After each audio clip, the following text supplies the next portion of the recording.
Welcome to Grandpa's Late Nights. It's so good to have you here. Come in. Pull the blanket up a little higher, would you? And let the day fall off your shoulders. There. That's better. You've done enough today. Whatever it was, however it went, it's behind you now and the night is yours, and I'm glad you came to sit with me a while. Wherever you are tonight, and I do wonder where that is, I hope you're somewhere soft. Maybe you're in your bed with the lamp still on, the one you keep meaning to turn off but haven't yet. Maybe you're on the couch with a cup of something warm going cold beside you because you forgot about it the moment you got comfortable. Maybe you're far from home, on a train, in a quiet hotel room, in a city that isn't yours, listening to an old voice in the dark. It doesn't matter where. You're here, and that's enough. So tell me sometime, down below, if you feel like it, in the comments, where in the world are you listening from tonight? And what time has it gotten to in your corner of things? I always like to imagine all of you out there, scattered across the dark side of the planet, all of us turning down for sleep together. And if you'll let me ask just one small thing before we settle in proper. If these slow nights help you drift off, a little like or a subscribe means more than you'd think. This is a small, quiet channel, just an old man and his stories. And folks like you, keeping it going is the whole reason the porch light stays on. To those of you who've already subscribed and keep coming back, night after night, thank you, truly. You feel like family by now. There. That's the only time I'll bring it up. Let's get to the good part. Now, I'll tell you the same thing I tell you every night, and I mean it every night. You don't have to stay awake for this. You really don't. There's no test in the morning.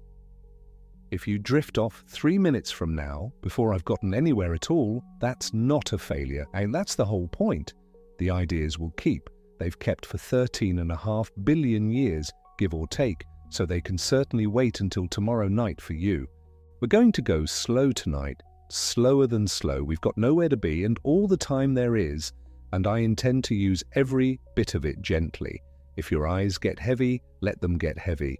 If your mind starts to wander, let it wander. I'm just going to keep talking softly here on the porch, and you can follow along or float away, whichever feels right. I will warn you of one thing, though, the way I always do. Tonight's story is a beautiful one, and once in a while, a beautiful thing has a way of waking you up a little instead of putting you down. So I'll really try, not to make this so interesting it keeps you up. But if it does, well, at least you'll have learned something lovely to fall asleep on tomorrow. A fair trade, I'd say. So, let me tell you what we're going to drift through tonight, you and I. I want to tell you about the oldest light there is, not the oldest light from a star. Older than that. Older than any star that has ever burned. I want to tell you about a light that has been traveling quietly, patiently, since the universe was practically a newborn and is, this very moment, arriving. Tonight, here, in the room with you. Let me say that again. Slower, because I want it to land soft. Right now, wherever you are, whatever's around you, the walls, the dark, the empty-looking air between your hand and the ceiling, there is light passing through it. Ancient light. The oldest light in all of existence. It's around 13.8 billion years old, and it isn't coming from one direction, from some far-off lamp you could point at. It's coming from everywhere, all around you, all at once, evenly, in every direction you could possibly turn. Above you, below you, behind you, through you. A soft, even, ancient glow that fills the whole of space and has filled it for almost as long as there has been a space to fill. And here's the part I find so quietly wonderful that I had to make a whole night of it. It's not just out there, far away among the galaxies, it's here. in the small, dark space right around you. Scientists can tell you the number, and the number is a gift, so let me give it to you. In every single cubic centimeter of the space near you, that's a little box about the size of a sugar cube, a thing you could pinch between two fingers.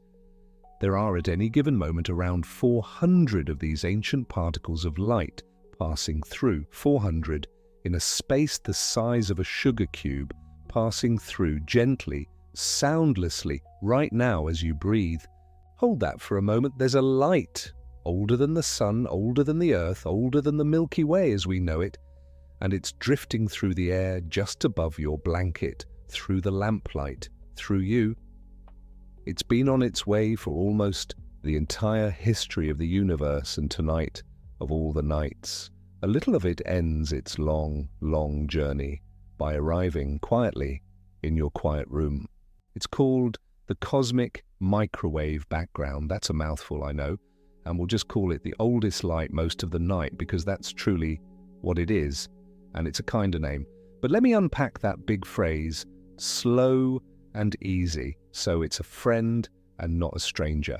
Cosmic, that just means it belongs to the whole cosmos, to everything, not to any one place. Microwave, that's the kind of light it is. Now your eyes can only see a thin little slice of all the light there is. There's plenty of light your eyes can't catch at all. The warmth coming off a radiator is light your skin feels but your eyes can't see. The signal carrying a radio song through the air is light too. Microwave light is that same invisible kind, very gentle, very low and soft, the sort that warms your supper without ever glowing.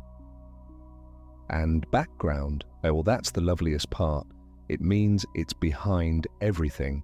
It's the faint, even glow that sits behind all the stars and all the dark, the quiet backdrop the whole universe is painted on, the oldest light, the cosmic microwave background, the same thing said three ways.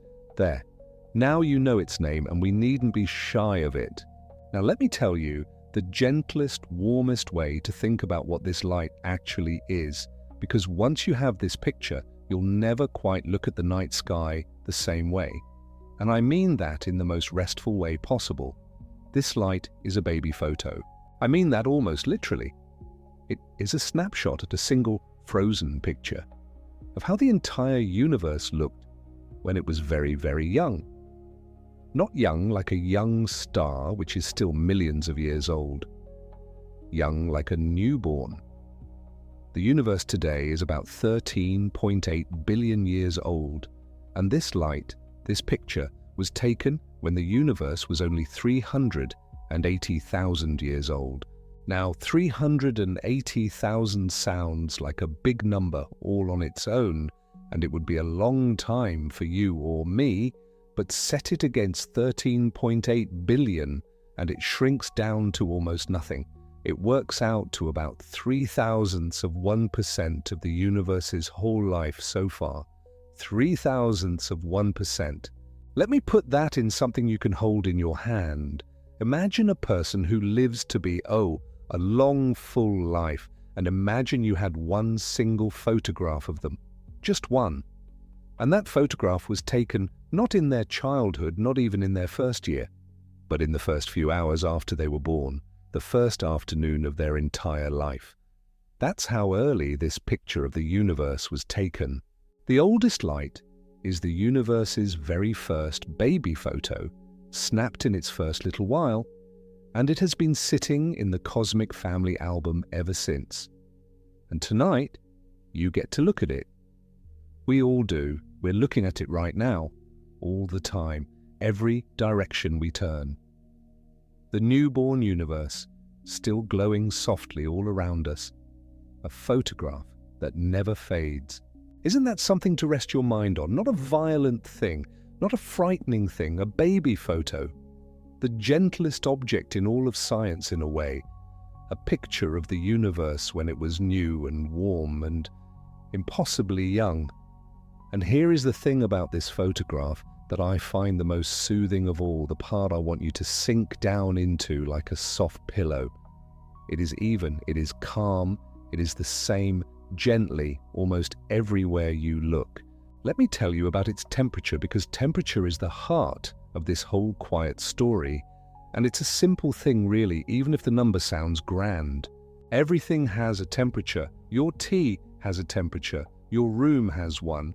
And this oldest light, this glow that fills all of space, it has a temperature too. It is very, very cold. It is about 2.7 Kelvin. Now, Kelvin is just a way of measuring cold and warm that scientists like.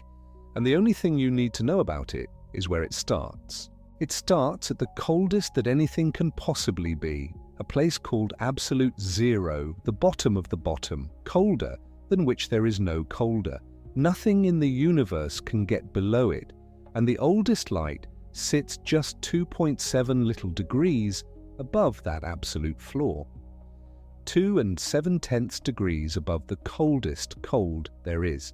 If you wanted it in the everyday numbers you might see on a thermometer, that's about minus 270 degrees Celsius. Far, far colder than the coldest night, the deepest winter, the iciest place on Earth. The whole sky glows ever so faintly at that one deep, cold, even hush. But cold isn't the part that matters most for our purposes tonight. Even is the part. Here is the wonder.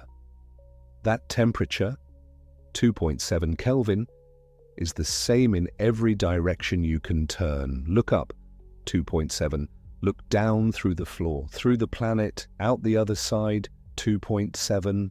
Left, right, toward the place the sun will rise away from it. 2.7, 2.7, 2.7, everywhere, all around, the same. And not just roughly the same, astonishingly the same. The whole sky matches itself to about 1 part in 100,000. That means if you went looking for the tiny places where the glow is a little warmer or a little cooler than the rest, the differences you'd find would be unimaginably small. A few millionths of a single degree this way or that. The rest of it, the great vast everywhere of it, is smooth and even and quiet and the same. Think about how restful that is. Step out under a real sky some night and look at the stars and you'll see clumps and gaps, bright patches and dark ones, a chaos of scattered light. But underneath all of that, behind all of it, painted on the whole sky in a color your eyes can't see, is this perfectly smooth, perfectly even, perfectly calm wash of the oldest light. The same warmth held everywhere, with no edges and no seams. It's the most evenly spread thing in all of nature. The universe, on its deepest, oldest level, is not jagged and frightening. It is smooth, it is calm, it is even. It is one steady, gentle, ancient temperature, held the same in every direction since before there were stars to disturb it. And you are sitting right in the middle of that evenness tonight, wrapped in it like a blanket you can't feel. I think about that on the nights I can't settle. The whole universe underneath everything is holding one calm, even note. Has been for 13.5 billion years. It doesn't spike. It doesn't startle, it just glows, soft and the same in every direction at once. There's something in that worth borrowing for your own breathing, I think. Slow, even. The same in and the same out, like the oldest light. Now let me give you one more fact tonight before we go any deeper, and this one I've been saving because it's the one that makes people smile. It's the one that takes this enormous, ancient cosmic thing and sets it down right in the middle of an ordinary living room. Your living room, maybe, or one you remember from a long time ago. You may be old enough to remember, or your folks were, the kind of television that didn't have a clear picture on every channel, the kind with the dial you'd turn, click, click, click between the stations. And you'll remember that in between the channels, where there was no station coming in, the screen would fill up with a storm of black and white speckle, snow people called it, a restless, fizzing grey and white static, and a soft hiss of noise to go with it. Maybe you fell asleep in front of it once, as a child, that gentle, empty snow flickering away in the dark while the grown-ups talked in the next room. Here is the thing almost nobody knew, sitting there watching that snow. A small part of it, a faint sliver, about 1 part in 100 of all that speckle and hiss, was not coming from the television at all. It was not from the broadcast tower, not from the wiring, not from any earthly thing. It was the oldest light. It was the cosmic microwave background, the afterglow of the newborn universe, the same ancient glow we've been talking about all night, slipping into the antenna from all of space and turning, on that old screen, into a tiny piece of the snow. So all those people, all those years, dozing on the couch in front of an untuned set, half watching the speckle dance. They were, in some small and true part, watching the universe being born.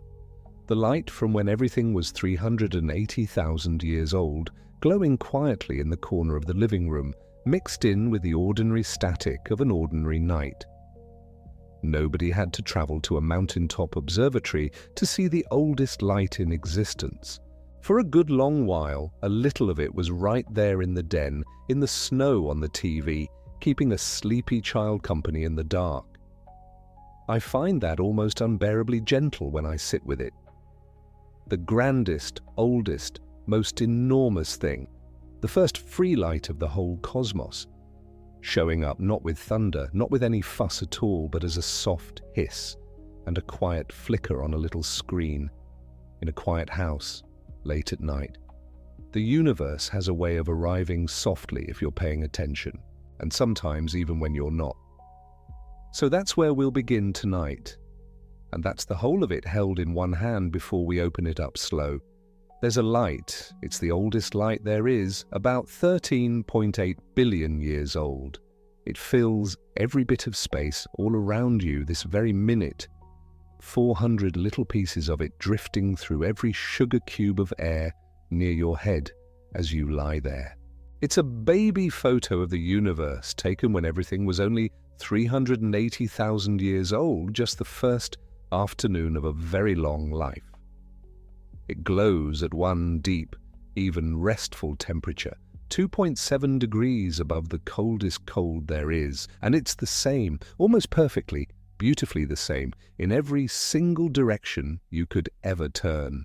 And for years and years, a faint whisper of it lived in the snow on an old television, keeping the night company in living rooms all over the world. That's a lot of wonder for one old man to hand you all at once. So let's just rest there a moment. Breathe it in, the oldest light all around you, even and calm and ancient, here in the room tonight. Now, you might be wondering, and it's a good thing to wonder, a soft thing to drift on, how anyone ever found this light at all, if it's invisible to the eye, if it's mixed up in the snow on a TV, if it's the same faint hush in every direction. How on earth did anybody ever notice it was there, let alone work out what it was? Because somebody did notice, and the way they noticed is one of the loveliest accidents in the whole history of people trying to understand the sky. It begins, of all the unlikely things, with two men, a strange big horn-shaped antenna in a field in New Jersey, a hiss they couldn't get rid of no matter what they tried. And believe it or not, a problem with pigeons. But that's the next part of the story, and we've got all night, and no reason at all to rush toward it. So let your eyes close if they want to. Let your breathing go long and slow and even, the way the oldest light is even, the same gentle note in every direction. I'll still be right here on the porch when you're ready. There's nowhere I'd rather be than sitting up with you in the quiet, telling you soft stories about the oldest light there is, while it drifts through the dark and through the room and through the both of us, 400 little pieces at a time, having travelled 13.5 billion years just to keep us company tonight. So settle in a little deeper.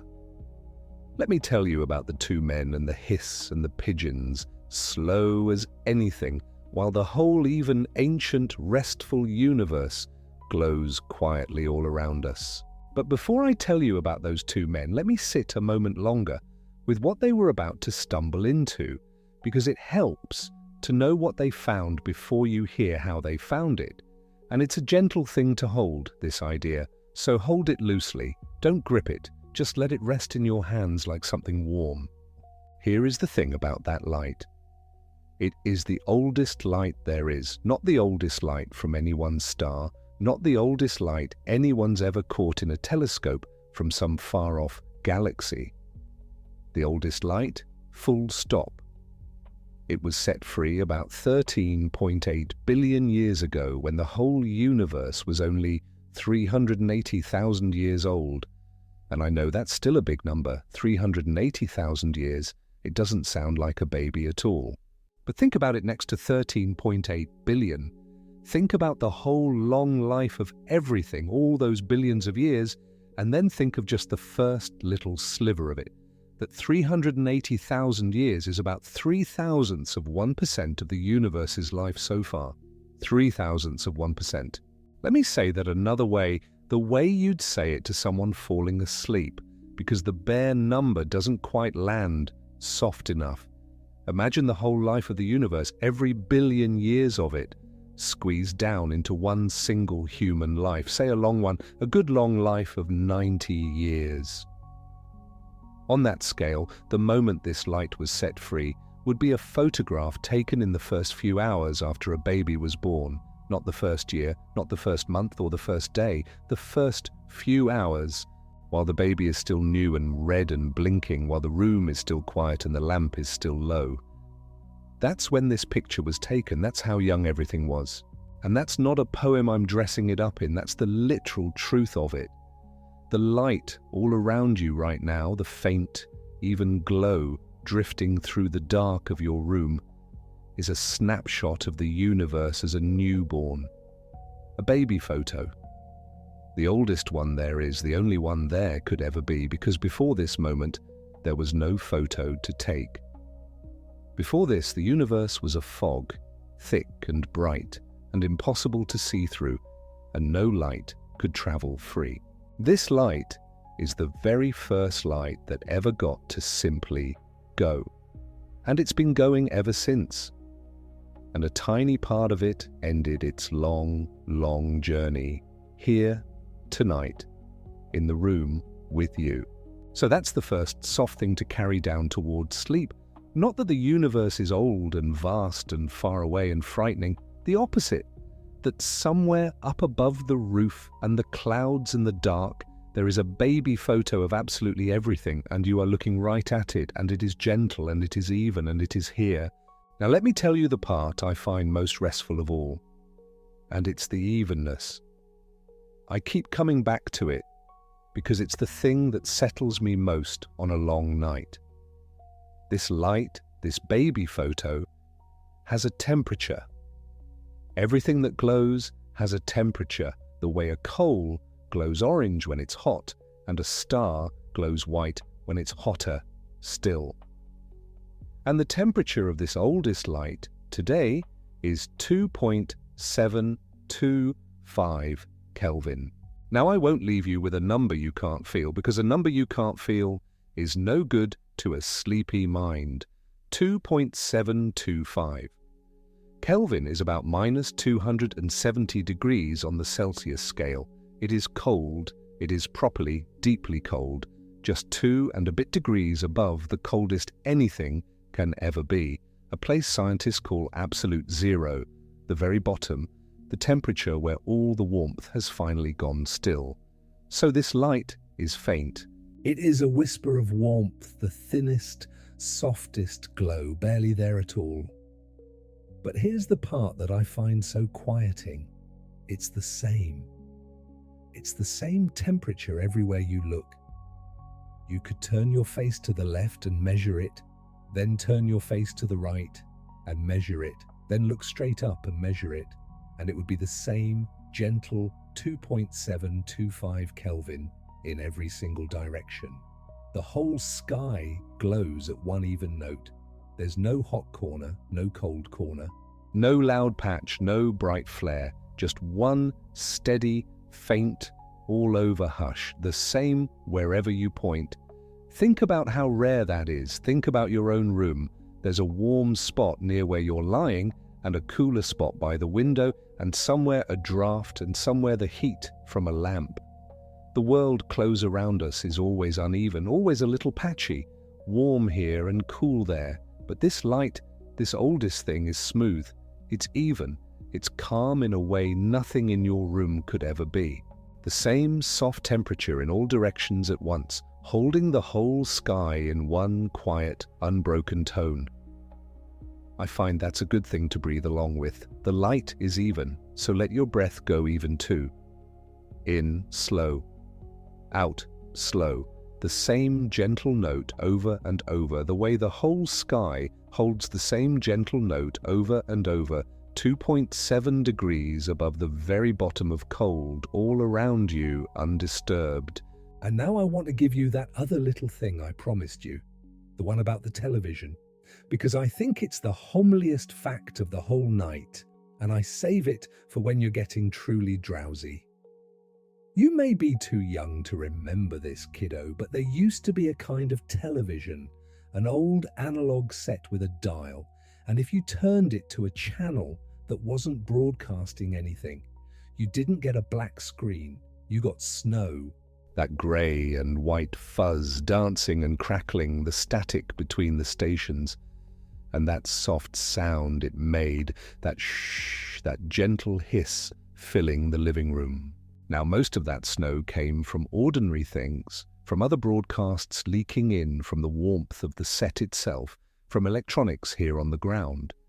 But a small part of it, about 1% of that dancing snow, came from much, much farther away.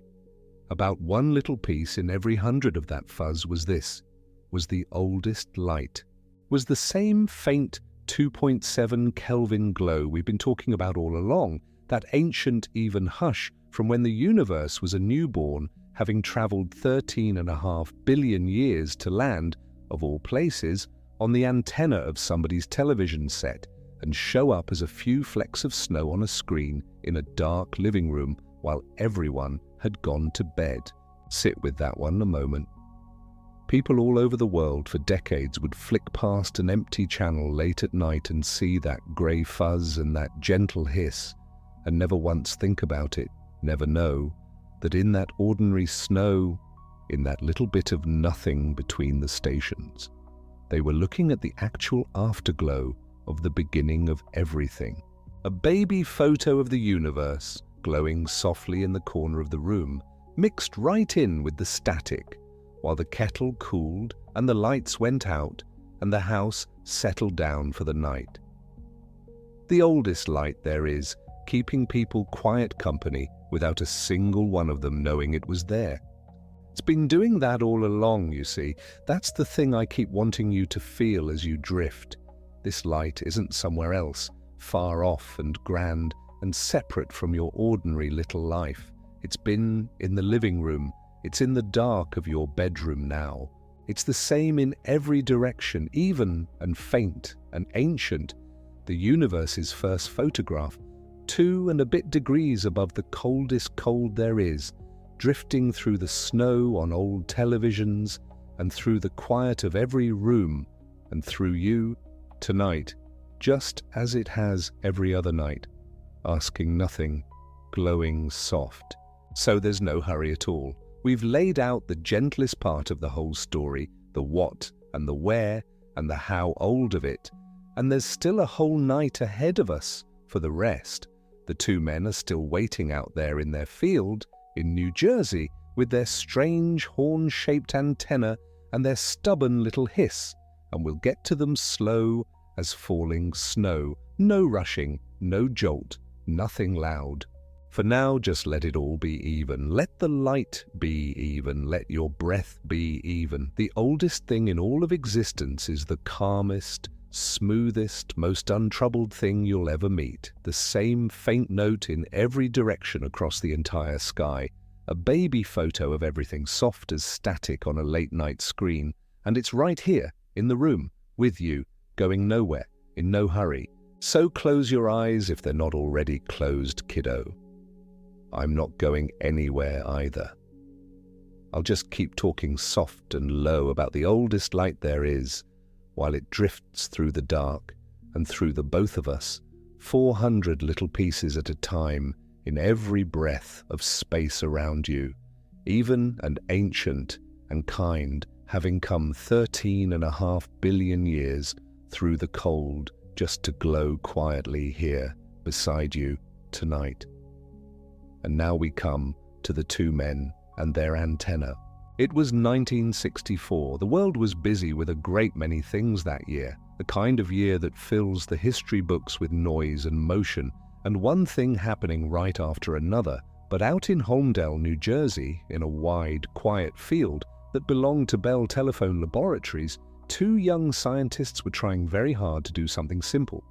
They were trying to listen to the sky, and what they found, without meaning to, without looking for it, without any particular drama until you look back from here and realize what it was the most ancient sound the universe has ever made.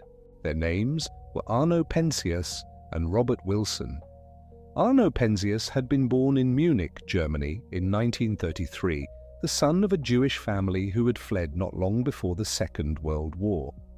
Robert Wilson had grown up in Houston, Texas, and had a kind of methodical patience that made him good at very careful measurements. Between them, they had just the right temperament for what they were about to spend a very confusing year trying to understand. Patient people, careful people, the sort of scientists who do not give up when something won't cooperate and don't assume the problem is somewhere else when the evidence keeps pointing at them. The antenna they were using was extraordinary looking. If you've never seen a photograph of it, imagine a very large metal horn, shaped something like an ear trumpet or an enormous tuba flared in one direction, mounted on a rotating frame so it could be pointed at different parts of the sky. It was about 15 meters long. Bell Labs had built it originally for an early communications satellite project called ECHO, bouncing radio signals off a large inflatable balloon in orbit. By 1964, that project was winding down and Penzias and Wilson had been given use of the horn for radio astronomy, listening to faint natural signals coming from space rather than man-made ones coming from a satellite. The horn antenna was extremely sensitive. That was the whole point. You wanted a detector that could pick up the very faintest whispers. And Penzias and Wilson were good at running sensitive equipment and getting it as quiet as they could, eliminating every possible source of extra noise in the system, so what remained was purely the signal from whatever piece of sky they happened to be pointing at. But there was a problem. No matter what they did, there was a hiss. Not a big hiss, not a dramatic, undeniable roar from the cosmos.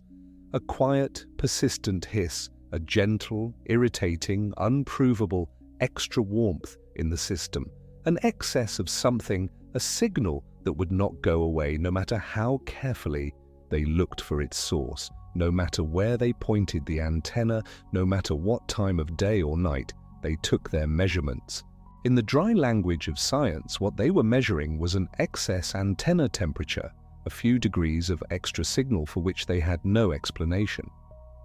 About 3.5 Kelvin, they estimated, above what the instrument's own warmth and electronics could account for. A number too small to feel or see, and yet unmistakably, maddeningly real. Something was adding 3.5 degrees to everything they measured, always, from everywhere. When you're trying to do precision measurements, something like this can drive you slowly to distraction. You check the equipment again, you recheck it, you look for a flaw in your calculations, you consider whether you've made an error in calibrating the instrument.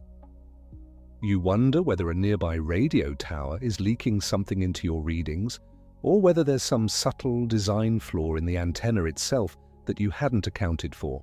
You consider every possibility in a widening circle because the alternative, that the universe itself is making noise at you steadily from every direction, day and night, all year long, doesn't occur to you as a reasonable hypothesis when you're standing in a field in New Jersey trying to do radio astronomy. They tried everything. They checked the electronics carefully multiple times. They considered whether interference from New York City, so far away, could be leaking into the measurements. They considered whether the antenna itself, at a kind of awkward angle relative to the galactic plane, might be picking up something from the center of our own galaxy.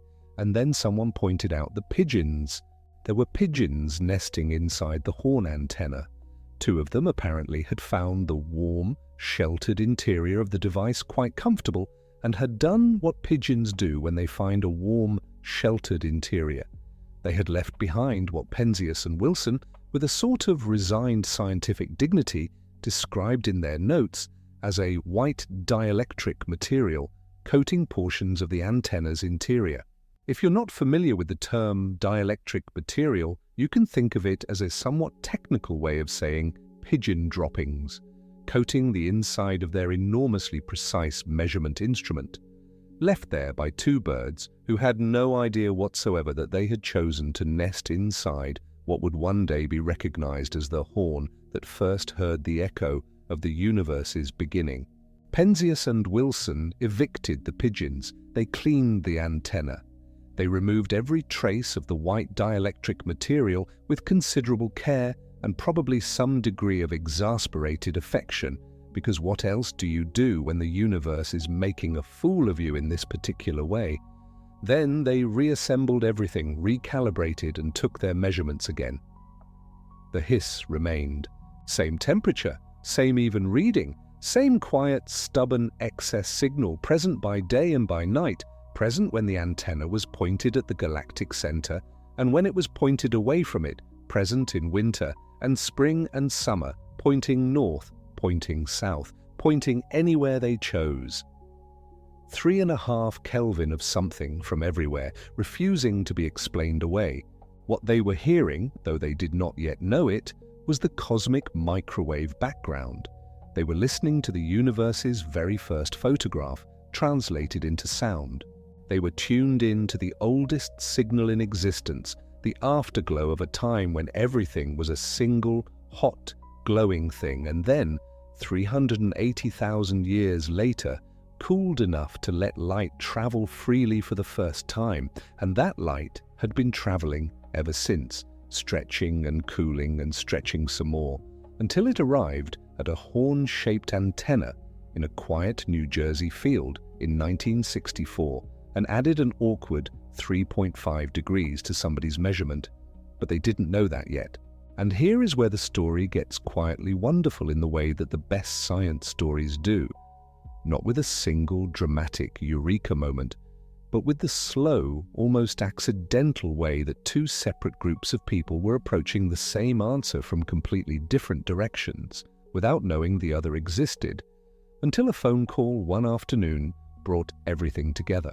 Just 30 miles away, at Princeton University, a physicist named Robert Dicke was preparing to build a detector.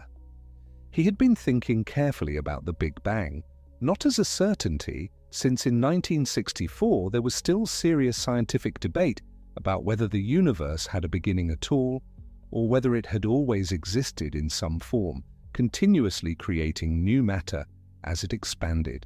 This competing idea was called the steady-state theory, and it had some very serious scientific support, including from the astronomer Fred Hoyle, who had actually coined the term Big Bang, slightly mockingly, it said, during a radio broadcast in 1949, because he considered the idea of a universal beginning to be something less than elegantly scientific.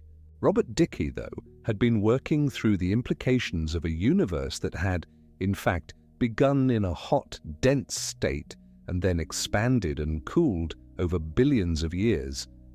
And one of those implications, he had concluded, was that there ought to be a relic of that early hot state still detectable today, a kind of fossil warmth, a faint glow left over from the beginning, now stretched by the expansion of the universe into the microwave range, filling all of space uniformly at a temperature of just a few degrees above absolute zero. He had, in other words, predicted exactly what Penzias and Wilson were hearing in their field in Holmdel. Dickey was assembling a team. He had colleagues at Princeton, Jim Peebles, who would go on to win a Nobel Prize of his own decades later, and Peter Roll and David Wilkinson, and they were actively building a small rooftop receiver intended to search for precisely this relic radiation.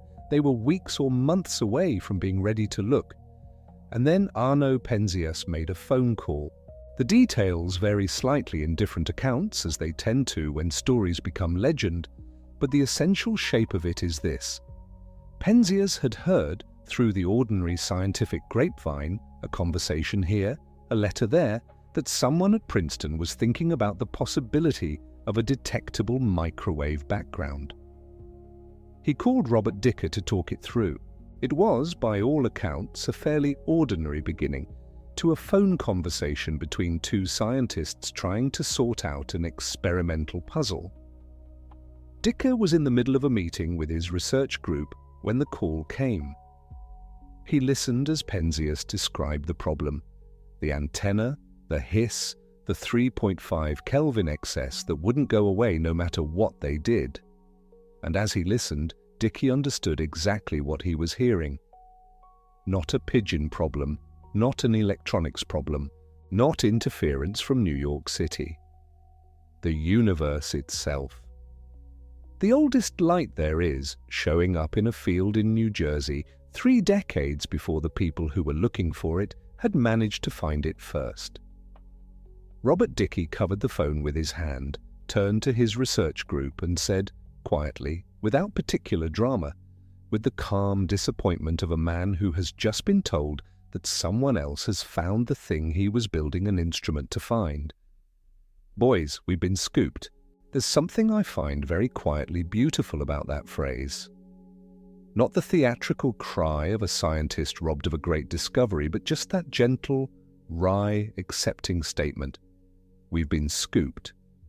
As if it were no more unusual than finding out someone else had already ordered the last piece of pie.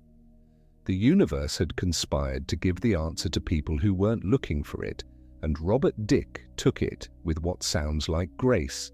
Penzias and Wilson, for their part, published their findings in 1965 in a short paper in the Astrophysical Journal.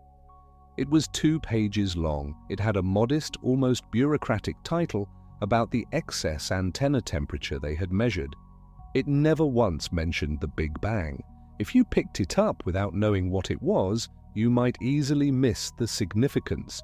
2 careful scientists reporting with admirable restraint that they had found a 3.5 Kelvin hiss they could not explain, and that this hiss appeared to be consistent with a theoretical prediction being worked out by colleagues at Princeton. In a companion paper published in the same issue, Dickey's group explained what that hiss actually was. Together, the 2 papers are the announcement of the most important discovery in cosmology of the 20th century. The most important cosmological discovery of the century was published as a quiet 2-page note about extra noise. There's something fitting about that, I think, if you're lying quietly in the dark right now. The oldest light in the universe, announcing itself not with fireworks, not with a single dramatic moment of revelation, but as a gentle, steady, ordinary background hiss that refused to be explained away. It had been there all along. It just needed 2 patient men in a field in New Jersey to listen carefully enough to notice.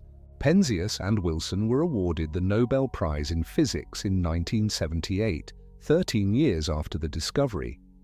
The prize citation described their measurement as the detection of the cosmic microwave background radiation, the relic thermal radiation left over from the early universe. By then, the significance of what they'd found had had time to settle into the scientific world, and the world understood that this quiet hiss from a horn antenna in New Jersey had, in fact, confirmed one of the greatest questions humanity had ever asked. Does the universe have a beginning? It does. We know because the light from that beginning is still here.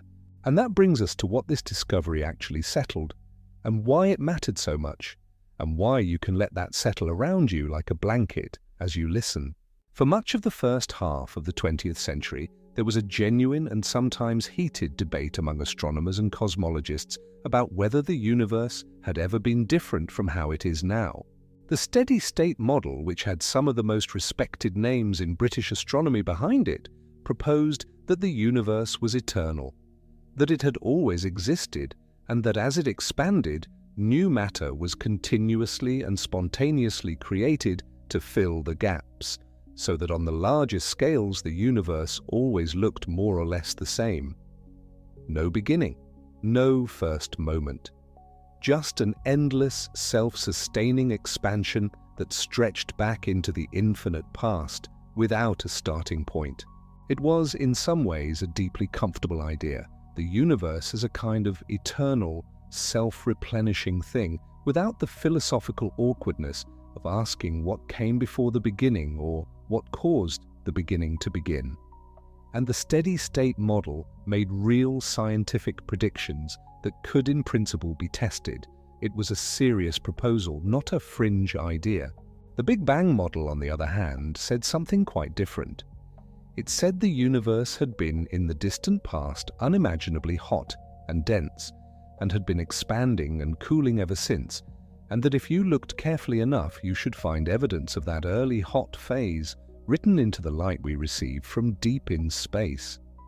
And one of those pieces of evidence, one of the most decisive, was the prediction of a relic background radiation.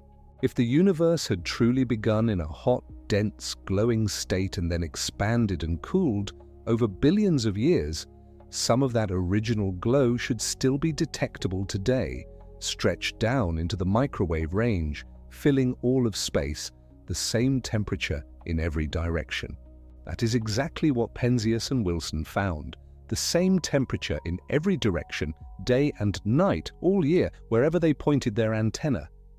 The steady-state theory had no clean way to account for this. It had no mechanism to produce a uniform microwave background filling all of space. That signal made sense only if the universe had once been a hot, unified, glowing thing, and this was the ancient light from that time, now cooled and stretched and everywhere. The debate did not end instantly. Science rarely works that way. There were holdouts and there were further arguments, and Fred Hoyle himself never entirely came around. But the CMB was the decisive piece of evidence. The universe has a beginning. The universe has an age. The universe was once a single hot, bright thing, and we can still feel its warmth today, faintly, at 2.725 degrees above absolute zero, drifting through the dark. What I find so restful about this particular chapter of the story, and I hope you do too, wherever you are right now, is how many ordinary moments it passed through on its way to becoming extraordinary. The echo of the beginning arrived at a Bell Labs antenna on an ordinary workday. The discovery was published in 2 quiet pages. The phone call that connected Princeton and Holmdel was probably not very different in tone from any other scientific exchange between colleagues puzzling over a measurement. The universe was not shouting, it was humming steadily at the same level it has always hummed, waiting for someone patient enough and careful enough to notice and to ask, where is this coming from? The answer? From the very beginning of everything. From a time before there were stars, before there were planets, before there was a Milky Way galaxy to belong to, or a sun to warm an Earth, or an Earth for any of this to happen on. The hiss in the antenna was the oldest whisper in existence, and 2 men in New Jersey heard it one ordinary afternoon and spent a year trying to explain it with pigeons before they understood what it actually was. Isn't that wonderful? Isn't that such a particular, human, quiet kind of wonderful? The Nobel Prize, when it came, in 1978, was deserved and well recognized, and all the things a Nobel Prize is. But I think the more interesting prize was the one the universe quietly gave To anyone who has since looked at an old, untuned television, the kind that used to exist before everything went digital, and watched the grey and shifting static on the screen and thought about what they were actually seeing, because a small fraction of that snow, roughly 1% of it, was not random noise from the electronics or interference from the air. It was the CMB. It was the universe's baby photo, translated into flickering grey light, visiting the living room, the oldest thing in existence, visible on a television screen, peaceful in its way. The whole sky full of ancient microwave light, and some of it filtering into the antenna of a television set and turning up as gentle grey static on a late-night screen when the broadcast had ended and everyone else had gone to bed. There's a kind of poetry in that image that I've always found comforting rather than overwhelming. The ancient light of the universe is not remote and untouchable and available only to people with very large horn antennas in New Jersey. It's everywhere. It was in the living room. It flickered on the screen. People watched it without knowing what they were watching, the way you sometimes watch rain on a window without thinking about where the water came from, all the clouds it traveled through, all the ocean it evaporated from, the whole long journey that brought it quietly to the glass. The CMB was always there, in the static, just waiting for someone to notice. And Penzias and Wilson noticed. They didn't know that's what they were noticing at first, but they were patient enough and careful enough not to let it go unexplained, not to write it off as a problem with the equipment and move on, not to assume that a 3.5 Kelvin excess in their measurements must be an error somewhere rather than the most ancient signal in the universe announcing itself to them from everywhere at once. That patience is its own kind of beautiful thing. The willingness to sit with a problem that refuses to go away, not rushing to the comfortable explanation, staying with the uncertainty until it shows you something real. The CMB rewarded that kind of quiet attention, and so will the rest of this story for that matter. There's no hurry. You're right where you're supposed to be, in the dark, with the oldest light drifting through the room, and we have much more to drift through together before we reach the end. The mechanism is still waiting to be told. The gentle story of how the light was first released, how the universe became transparent, why the temperature is so exquisitely even everywhere, the satellites and their extraordinary maps, the recipe of everything the universe is made of read from a single ancient glow. The profound and deeply restful fact that you are always at the center of your own private sphere of this oldest light, wherever you happen to be. We'll get to all of it, one gentle thing at a time. But for now, let the story of two men and their antenna settle around you like something warm. Robert Wilson in Houston and Arno Penzias in Munich, eventually finding each other in a field in New Jersey, and the universe leaving them a quiet note in the form of a signal they spent a year trying to explain away with pigeons. Robert Dick in Princeton covering the phone with his hand and accepting the news with the quiet, good-humored grace of a scientist who understands that the universe does not keep track of whose name is supposed to be on the answer. A 2-page paper with a modest title published in 1965 announcing in the most restrained possible language that the echo of the very first light was still out there, still everywhere, same temperature in every direction, day and night, all year long, a universe with a beginning. Confirmed not by a dramatic photograph from space or a vast new telescope, but by a hiss that nobody could get rid of in a horn antenna in a field. The Nobel Prize came in 1978, a Thursday in Stockholm in October, in the quiet way those things happen. The telephone call, the announcement, the careful ceremony. Penzias and Wilson shared the physics prize that year, though only half of it went to them together for the CMB discovery. The other half went to Piotr Kapitsa for unrelated work on low-temperature physics, which seems appropriate in a way, since 2.725 Kelvin is about as low a temperature as the observable universe gets. There is a kind of theme there, if you're the sort of person who likes to notice themes. They received their prizes with the same unpretentious quality that seems to have characterized the whole discovery. Two careful scientists who had found an extraordinary thing by refusing to accept a mundane explanation for something they couldn't account for, and who had published it in 2 quiet pages and let the universe speak for itself. The universe, for its part, has been speaking in exactly that same quiet register ever since. Same temperature, same even glow, the same 2.725 Kelvin in every direction, the same soft hiss in every antenna sensitive enough to hear it, the same 400 or so photons of this oldest light passing through every cubic centimeter of space around you right now, the same ones that have been passing through every cubic centimeter of space in this galaxy and every other galaxy for the last 13.8 billion years.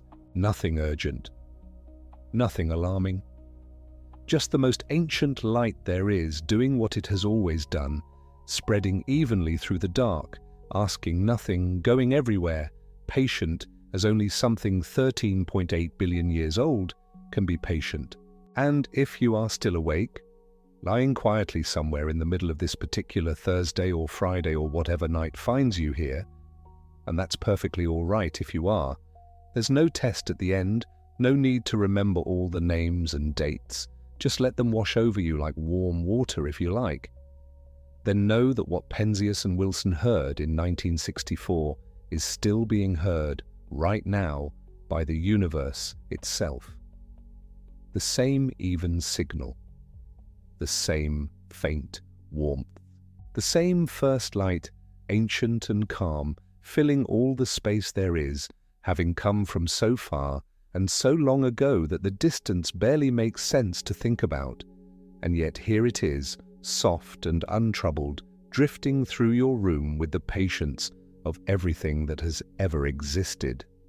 The hiss that nobody could explain away with pigeons, because it was not pigeons. It was the universe, talking softly in the only voice it had left from the very beginning. And it has never once stopped. Arno Penzias and Robert Wilson came to that hiss by accident, the way so many of the best discoveries arrive, not through a grand plan, but through the quiet frustration of trying to do something else entirely. It was 1964, Bell Labs in Holmdel, New Jersey. The antenna they were working with was an unusual thing, large and horn-shaped, originally designed to pick up signals bounced off early communication satellites. Delicate work, careful work. The kind of work that requires you to account for every possible source of interference, to track down every noise you didn't put there yourself. And there was a noise they hadn't put there, a persistent, low, uniform hiss. A faint background signal that sat there no matter what they did, no matter which way they pointed the horn, no matter what time of day they measured or what season of the year. Day turned to night, and the hiss stayed. Summer cooled toward autumn, and the hiss stayed. They checked their equipment. They checked their calculations. They went over the antenna itself, every inch of it, looking for anything that might explain an excess in what they were measuring. An excess antenna temperature, as they'd describe it in the paper they'd eventually write, of about 3.5 Kelvin, above what the instrument alone should have been producing, 3.5 degrees. A small and stubborn warmth coming from everywhere at once. And then they found the pigeons. A pair of pigeons, it turned out, had decided that the interior of the horn antenna was a perfectly reasonable place to nest. And pigeons, being pigeons, had left behind what Penzias and Wilson would describe in their formal notes, with admirable scientific restraint, as a white dielectric material coating parts of the inside of the antenna. They evicted the pigeons, they cleaned the antenna thoroughly. They were thorough people doing careful work, and they did not want pigeon droppings to be the reason their measurements were wrong. The hiss remained. Same signal, same direction, which is to say, no particular direction at all, because it came equally from every direction, same temperature, same faint, even inexplicable presence in every corner of the sky their instrument could see. They published their finding in 1965, a paper notable for being, among other things, only about 2 pages long, and for containing in its title not a single mention of the Big Bang, the origins of the universe, or the oldest light in existence. It was a careful, measured, almost beautifully modest document about an excess antenna temperature that they could not account for. They noted that it appeared to be isotropic, the same in every direction, and that it had persisted across all their observations. They noted the temperature. They noted that they had done what they could to eliminate other explanations. They did not, in those 2 pages, make the larger claim. They left that for the second paper, published in the same journal issue by someone else. Because just down the road from Holmdel, at Princeton University, a physicist named Robert Dicke had been thinking about the Big Bang for quite a while. Dicke had reasoned, along with his colleagues Jim Peebles, Peter Roll and David Wilkinson, that if the universe had truly begun in an extraordinarily hot, dense state and had been expanding and cooling ever since, then there ought to be a faint remnant of that early heat still detectable today, a kind of cooling afterglow spread evenly through all of space, now cooled by the long expansion down into the microwave range. His team was building a detector to search for it. They were close, very close. And then Penzias called. The details of that phone call have a certain gentle comedy to them, the kind of near miss that history tends to produce when 2 groups of intelligent people are working on adjacent problems without quite knowing it. Dicke and his colleagues were having lunch together, a group meeting, the ordinary rhythm of academic life, when the call came through. Dicke listened. He asked some questions. He hung up the phone. He turned to his colleagues and he said quietly, "Boys, we've been scooped, that was it. No drama really. Just the clear recognition that the thing his team had been preparing to search for had already been sitting in a horn antenna in New Jersey for the better part of a year, annoying 2 very careful radio astronomers who had been trying to do something else. The 2 papers ran side by side, Penzias and Wilson describing what they'd found, Dicke's team explaining what it meant. Together they formed one of those rare, clean moments in science where an observation and an interpretation arrive already holding hands. What it meant was this: the universe had a beginning. That might sound obvious now because we've grown up in a world where the Big Bang is simply the accepted story of how everything started. But in 1964 it wasn't settled. There was a serious competing model on the steady-state theory that held the universe had always existed, roughly as it is now, with new matter being continuously created to fill the gaps left by expansion. No beginning, no baby photo, no ancient glow cooling through the dark. The steady state had respectable proponents and a certain elegant appeal. The universe as something eternal, unchanging in its broad character, needing no dramatic first moment. The hiss in the antenna ended that conversation, because if the universe had always been as it is now, there would be no reason for this particular signal. No reason for a uniform background radiation filling all of space at a temperature exactly consistent with what a universe should have cooled to after 13.8 billion years of expansion. No reason at all for the faint, even warmth that had nested itself in Penzias and Wilson's instrument like a second pair of pigeons, infinitely harder to evict. The cosmic microwave background, as it would come to be called, was, quite precisely, the evidence that the universe had not always been this way, that there had been a state of extraordinary heat and density, that the universe was old in a particular direction. It had been younger, and before that younger still, and at some point so young and so dense and so hot that light itself could not travel freely through it, because the whole of space was a kind of luminous fog, too thick for photons to pass through without immediately colliding with something and scattering. And then it had cooled enough, and the fog had cleared, and the light had gone free. Penzias and Wilson, in their search for radio noise from satellites, had been hearing the echo of that clearance. The first moment, light moved without being stopped, preserved and stretched, and cooled across 13.8 billion years into the gentle microwave signal that showed up, unhelpfully, in every single direction they pointed their horn. They received the Nobel Prize in Physics in 1978, a soft aside as these things go, yet a life's recognition arriving 14 years after the discovery itself, in the quiet, slightly delayed way that prizes often do. The citation noted the fundamental nature of their finding, which was an understatement of a particular kind only Nobel citations can quite achieve.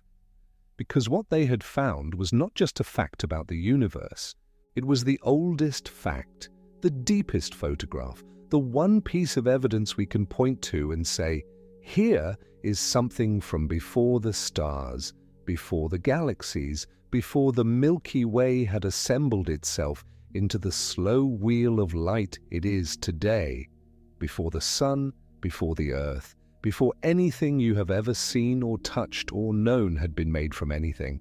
The universe, 380,000 years old, cooling toward the moment it would become transparent, releasing its first free light.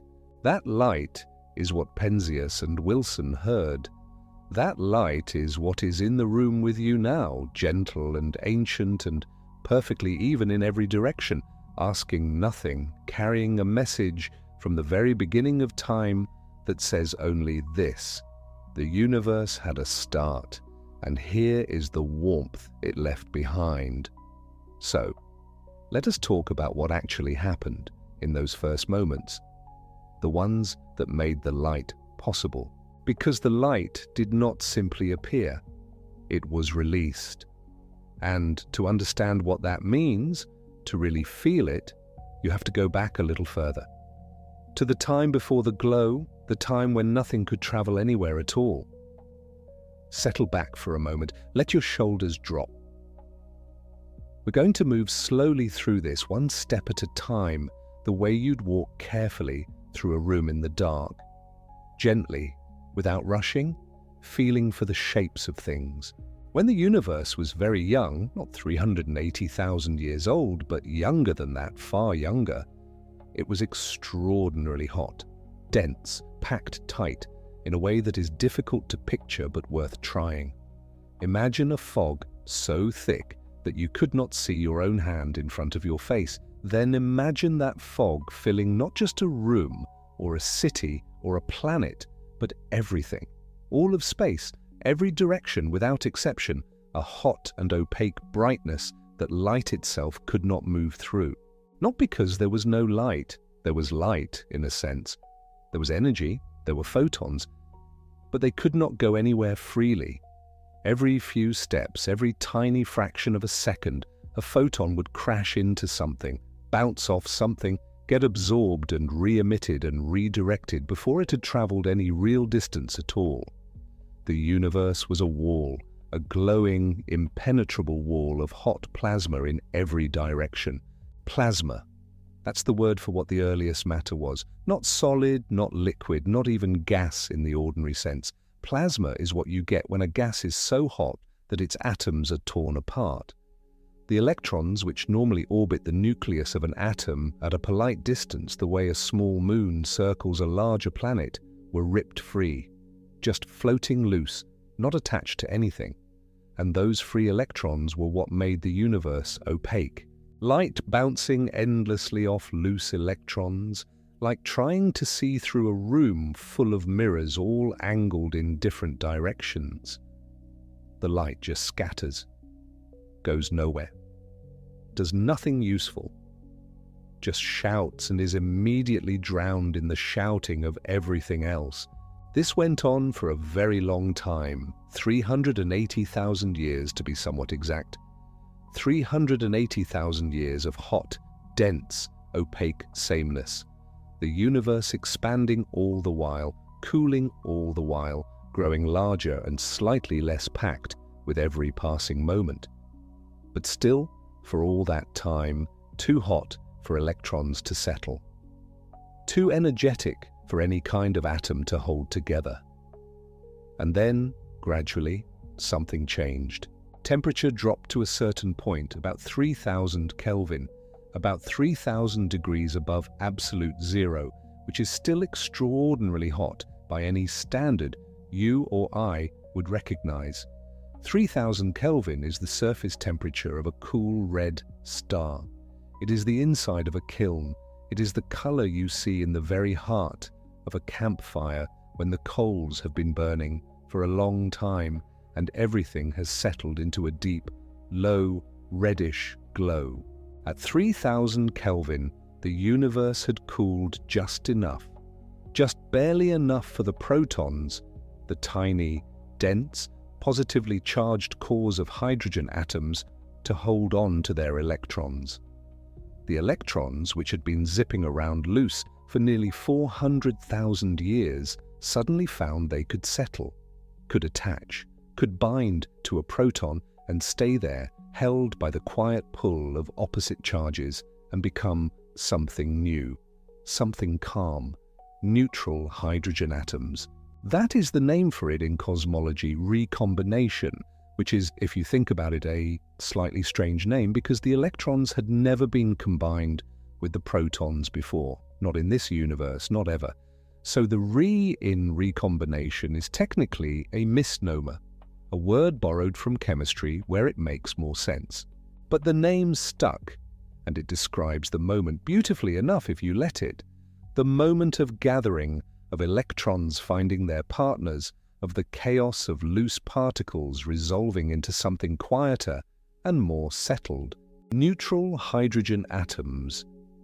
Enormous numbers of them all at once as the temperature dropped through that threshold. And neutral atoms, atoms with their electrons tucked safely inside, orbiting their nuclei, not loose and roaming, do not scatter light the way free electrons do. Neutral hydrogen is, compared to a plasma of free electrons, almost perfectly transparent. And so the light could move. All at once, across the entire universe simultaneously, the fog cleared. It had taken 380,000 years, and then in a cosmic sense, quite quickly, though not instantly, it was a gradual process, a slow clearing like mist burning off a field on a cool morning. The universe went from opaque to transparent. Light that had been bouncing and scattering and going nowhere suddenly had open space in front of it. For the first time in the history of everything, a photon could travel in a straight line and keep going, and keep going, and keep going, for 13,800,000,000 years, until tonight. This is what cosmologists mean when they talk about the surface of last scattering. It is one of those technical phrases that sounds cold and abstract, but is actually describing something quietly extraordinary. The surface of last scattering is the moment, stretched across the whole universe in every direction, when the photons of the CMB bounced off something for the very last time. A free electron caught them one final time, scattered them one final time, sent them on their way, and then the universe cleared, and those photons never hit anything again.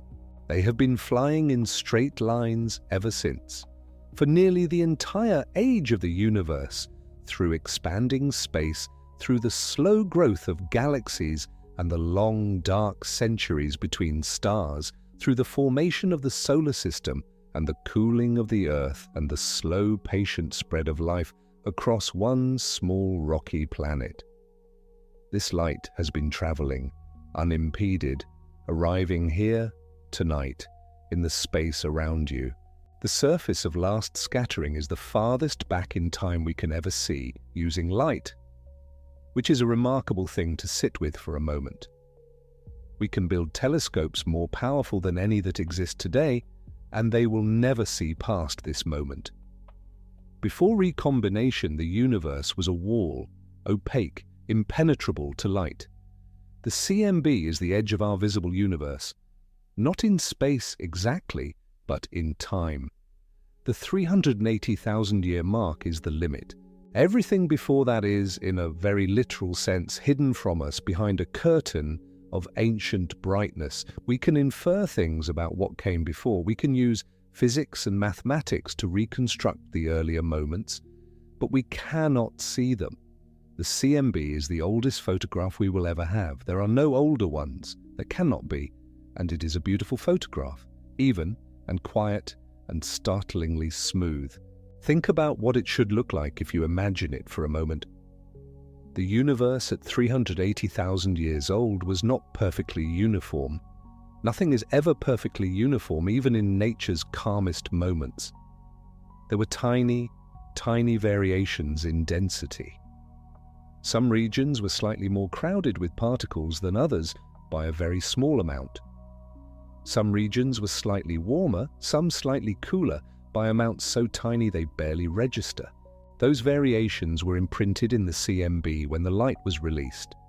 The slightly denser, warmer regions sent out photons that were very fractionally hotter. The slightly less dense, cooler regions sent out photons that were very fractionally cooler. And when we look at the CMB map today, that full sky image, the one that looks like a soft oval of mottled light, warm and cool patches painted across the whole sky, what we are seeing is a direct picture of those original density variations. The lumps and wrinkles in the infant universe preserved in ancient light. But here is what makes this so astonishing, so quietly astonishing. Those variations are almost unbelievably small. The temperature of the CMB across the whole sky is, to an extraordinary degree, the same. 2.725 Kelvin, just those few degrees above absolute zero in every direction you look. North, south, toward the center of our galaxy, away from it, toward the great clusters of distant galaxies, toward what appears to be the emptiest void. The temperature reads the same. To 1 part in 100,000. Let's try to feel how even that is. Imagine you had a very large bowl of water, perfectly smooth on a windless day, and you measured the temperature at 1,000 different points across the surface, every corner, every patch, edge to edge. If the whole bowl varied by no more than 1 part in 100,000, it would be the most perfectly uniform temperature you had ever encountered. More even than anything you could arrange in a laboratory, more even than anything you experience in daily life. Nearly impossible to achieve on purpose with precision instruments in a controlled environment. The universe managed it across the entire sky, across distances so vast they make the Milky Way look like a grain of sand. The variations that do exist, the ones the CMB map shows so beautifully, the warm spots and cool spots painted in delicate pinks and blues, those are measured in microkelvin, millionths of a degree. Variations so tiny that if you printed the CMB map in true, unenhanced color, using only the actual temperature differences to assign the hues, you would see a perfectly uniform oval, the exact same shade all the way across. No variation visible to the human eye whatsoever. The maps you see, the lovely mottled patterns, the subtle swirls, those are made visible by artificially amplifying the color contrast by an enormous factor, just so human vision can perceive the structure at all. The universe is extraordinarily, almost impossibly smooth, and yet not quite perfectly smooth, not quite. Those millionth of a degree variations are everything. Give yourself a moment to rest on that thought. Let it settle the way a stone settles through still water. The universe, 380,000 years old, almost perfectly smooth, almost perfectly even, but marked by the faintest whispers of variation. Tiny density differences, tiny temperature differences as subtle as the variation in the color of a single snowflake compared to another. And gravity, patient and implacable, began to work on those whispers. Over billions of years, and we are talking about a very slow process, the kind of slow that makes human history seem like a single heartbeat, and the regions that were very slightly denser began to pull matter in. Just a little more mass means just a little more gravity, means just a little more attraction for neighboring particles. Gas clouds drifting through the early universe felt the very faint pull of those denser patches, and over enormous spans of time began to drift toward them. Slowly, imperceptibly. The way dust settles through the air of a still room, drawn down by gravity so gently, you cannot watch it happen, only notice later that the surface is dusty. The denser patches grew. As they grew, their gravity grew. As their gravity grew, they attracted more matter. The process built on itself quietly over hundreds of millions of years and then over billions of years, and the structures that emerged from those original millionth of a degree whispers in the ancient light grew into the largest things in the universe. Galaxy clusters, the great chains of galaxies in the filaments and walls and voids that make up what cosmologists call the cosmic web, the large-scale structure of the universe, the Milky Way, the Andromeda Galaxy, the Local Group, the Virgo supercluster, all of it traced back in a line of cause and effect that holds up under the mathematics to those microkelvin ripples in the CMB. The seeds of everything were there already 380,000 years after the beginning, laid down in the texture of the oldest light, waiting with the patience of something that has all of time ahead of it for gravity to work. And you were one of those seeds. Not you, the specific collection of atoms that make you up. Those are much younger. The atoms in your body were mostly forged inside stars that lived and died long after the CMB was released. But the region of space that eventually became the local pocket of density, that eventually became the cloud, that eventually became the solar system, that eventually became the Earth, that eventually became you. That region's origins trace back to one of those infinitesimal temperature variations in the universe at 380,000 years old. One of those micro-Kelvin ripples imperceptible even on the most sensitive maps without enormous contrast enhancement was in some sense the ancestor of everything you are. There is a long, slow, entirely true line from that faint, warm patch in the baby photo of the universe to the feeling of your head on your pillow right now.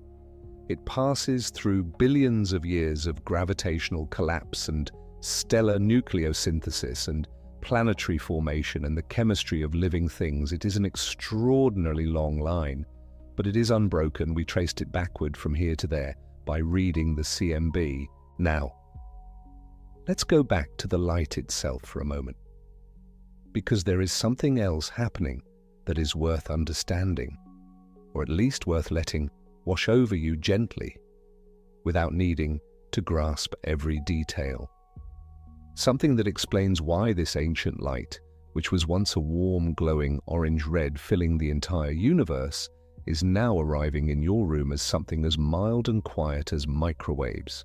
When the CMB was first released, when recombination cleared the fog and the photons streamed freely for the first time, the universe was about 3,000 Kelvin, hot enough to glow a soft, dim reddish orange.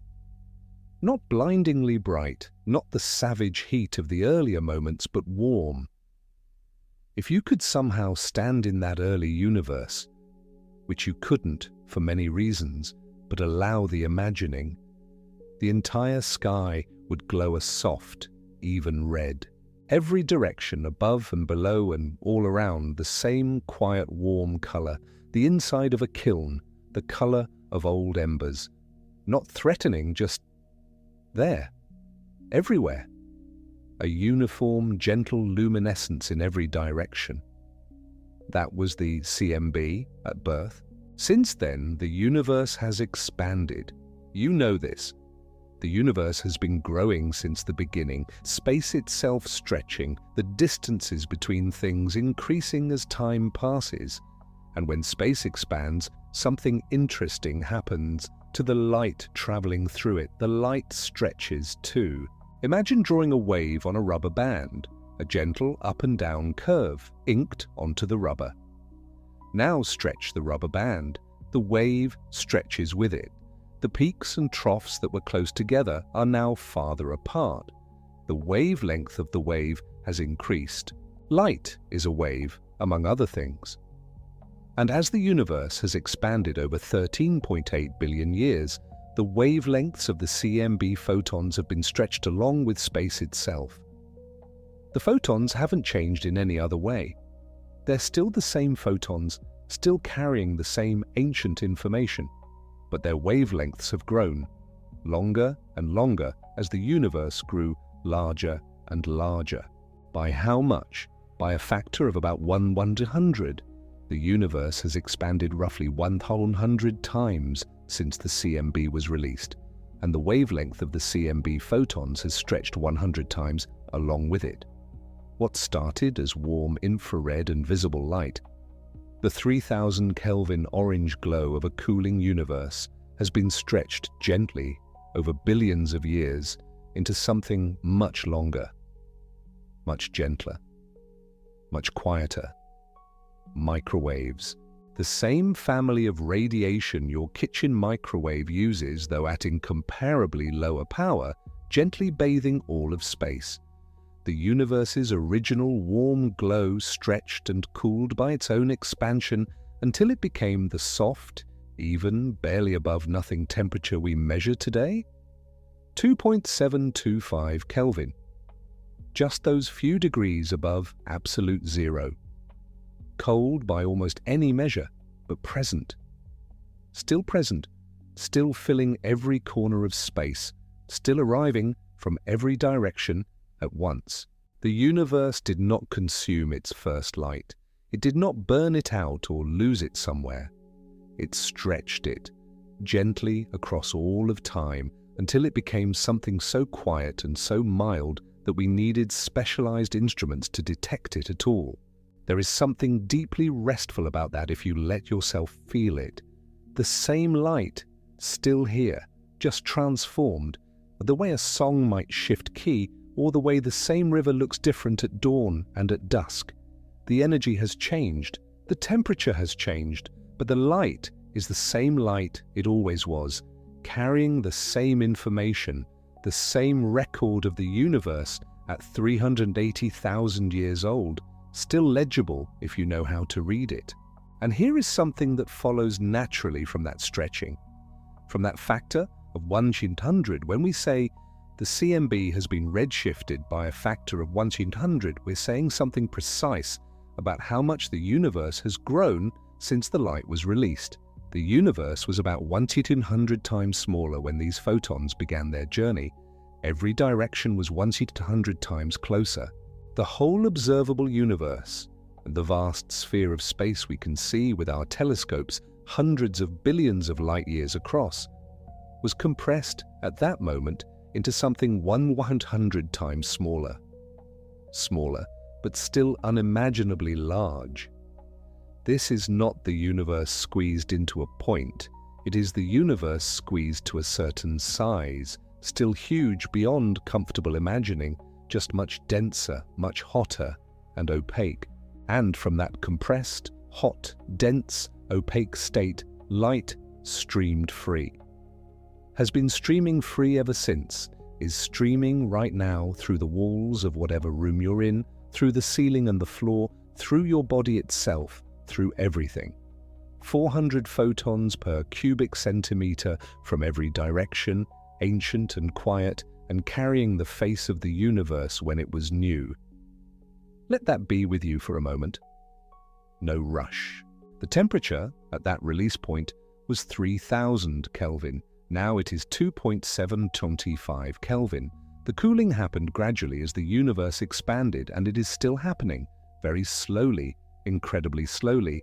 The CMB is right now very fractionally cooler than it was a billion years ago, and it will be very fractionally cooler still a billion years from now. The universe is settling.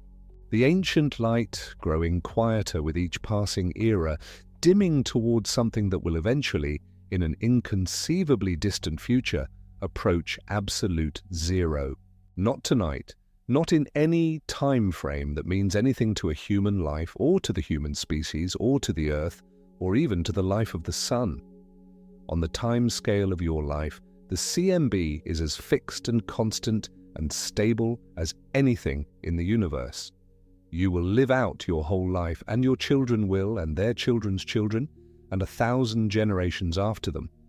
And the CMB will be 2.725 Kelvin, essentially unchanged, a constant presence. It is only on the scale of billions of years that it shifts, and it shifts in the direction of quiet, of stillness, of cool. The universe cooling toward a kind of eventual peace. If you choose to frame it that way, and this is a choice, a framing, not a terror, the universe is settling down very slowly, like a room after a long day, going gently toward a deeper rest. Now, let's rest on the temperature for a while, because it really is one of the most extraordinary facts about the CMB, and it's worth feeling from a few different angles. 2.725 Kelvin, the same in every direction. To understand why this is remarkable, you have to hold two things in your mind at once. First, the universe is vast. The CMB we see in one direction was emitted by a region of space that is now tens of billions of light years away from the region we see in the opposite direction. These two regions, opposite sides of the sky, as seen from Earth, have never been in contact with each other. There has not been enough time, even at the speed of light, for a signal from one to reach the other. They are causally disconnected. They have, in a rigorous sense, had nothing to do with each other ever, and yet they are the same temperature, to within 1 part in 100,000. If you put two rooms on opposite ends of a building, rooms that have never been connected, that share no pipes or ducts or walls, that have existed in complete isolation from each other, and you found their temperatures were identical to within a millionth of a degree, you would assume someone had coordinated them. You would assume there was a thermostat, a control system, something that made them match. Because things don't just happen to be the same temperature unless they've had the chance to reach thermal equilibrium, the process by which objects that are in contact gradually share energy until they settle at the same level. The opposite sides of the CMB sky don't have that excuse. They have never been in contact. This is one of the genuine puzzles of cosmology, and it has a name, the horizon problem. And cosmologists have a proposed answer: cosmic inflation, a period of extraordinarily rapid expansion in the universe's first moments, far earlier than recombination. That would have stretched a tiny, causally connected region into the whole observable universe before the expansion slowed.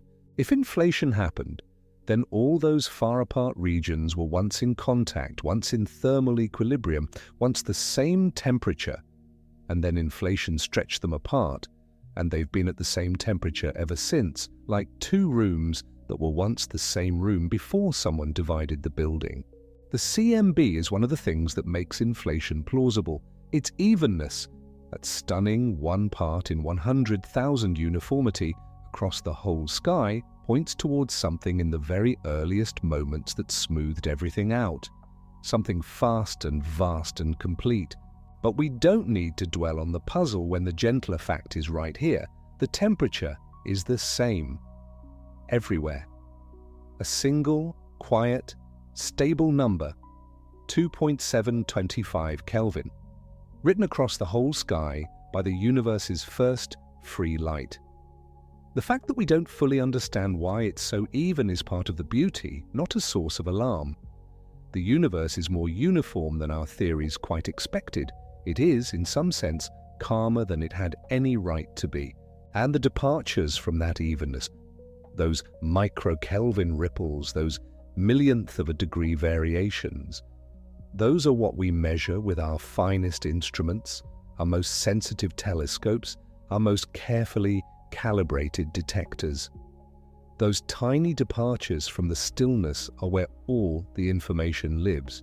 The ripples encode the age of the universe. The ripples encode the composition. How much ordinary matter, how much of the mysterious dark matter, how much of the still more mysterious dark energy. The ripples encode the geometry, whether space is curved or flat, whether it bends back on itself or extends in straight lines. The ripples tell us things we could not find out any other way. And the most extraordinary thing about the ripples is what they became, because they did not stay ripples. Gravity did not leave them alone. Imagine the universe 80,000 years old, the CMB just released, the light streaming free, the matter left behind, the hydrogen and helium atoms, the raw material of everything, is distributed across space in a pattern that almost exactly mirrors those temperature variations. The slightly warmer spots correspond to the slightly denser spots. The slightly cooler spots correspond to the slightly less dense. Those density variations, slight as they were, are seeds. In the first moments after recombination, nothing happened that you'd notice. The seeds were too faint, the timescales too long. But gravity is patient. Gravity does not get bored. Gravity does not forget. And slowly, over millions of years, then hundreds of millions of years, then billions of years, those faint overdensities began to draw matter inward. Gas clouds collected. The first hydrogen collapsed under its own weight into dense pockets, hot and compressed, until the pressures and temperatures inside them were high enough to ignite nuclear fusion. The first stars. They arrived several 100 million years after the CMB was released, which is a long time by human reckoning, but a small fraction of the universe's life. The first stars were likely enormous and short-lived, burning fast and hot, and ending in spectacular collapses that seeded the surrounding gas with heavier elements. The elements that would, eventually, in later generations of stars, become the material of planets and of living things. But the original instructions, the blueprint, the architectural plan, the seed pattern, all of it was written in the CMB. The pattern of temperature variations in the oldest light in existence was, in the deepest sense, the first draft of the large-scale structure of everything that came after. Every galaxy cluster, every filament in the cosmic web, every void, those vast empty spaces between the galaxy walls, all of it was present, in outline, in the face of the universe at 380,000 years old. All of it grew slowly and patiently from those faint millionth of a degree differences in a smooth and quiet glow. Which means that when you look at a map of the CMB, that soft oval, those subtle, warm and cool patches, you are not just looking at the past. You are looking at the seeds of the present. The structure you see in the CMB corresponds in a way that holds up under careful analysis and precise mathematics to the structure of the universe today. The large-scale patterns in the oldest light match the large-scale patterns in the distribution of galaxies across the sky, because the galaxies grew from the seeds, and the seeds are still visible, preserved in the light that was set free before any of them existed. You can hold those two images at once if you like, the CMB map, all gentle colors and subtle variations, and the modern map of galaxies, all bright clusters and dark voids and long luminous filaments, and see them as two views of the same thing, the same original pattern at two different ages. The universe's baby photo and its current face, rhyming across 13.8 billion years. Let that sit for a moment. There is no rush at all. We've come a long way tonight, gently, one step at a time, from the fog to the clearing, to the light, streaming free, to the ripples, to the seeds of galaxies, from the warm orange-red glow of a 3,000 Kelvin infant universe to the 2.725 Kelvin whisper of ancient microwaves passing through the room where you're resting right now. Each step follows from the one before it. Nothing invented, nothing added for drama. This is simply what happened over 13.8 billion years, played out across the whole of space. The universe doing what it does, slowly and without hurry, working out from the simplest of beginnings the structures of staggering complexity. And the light, this whole time, was traveling.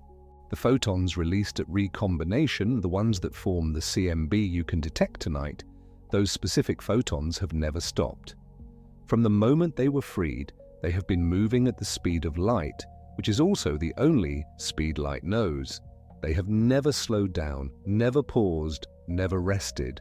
Through the formation of the first stars, through the collision of early galaxies, through the assembly of the Milky Way, through the formation of the solar system, through all of Earth's geology and all of life's history, those photons have been in motion.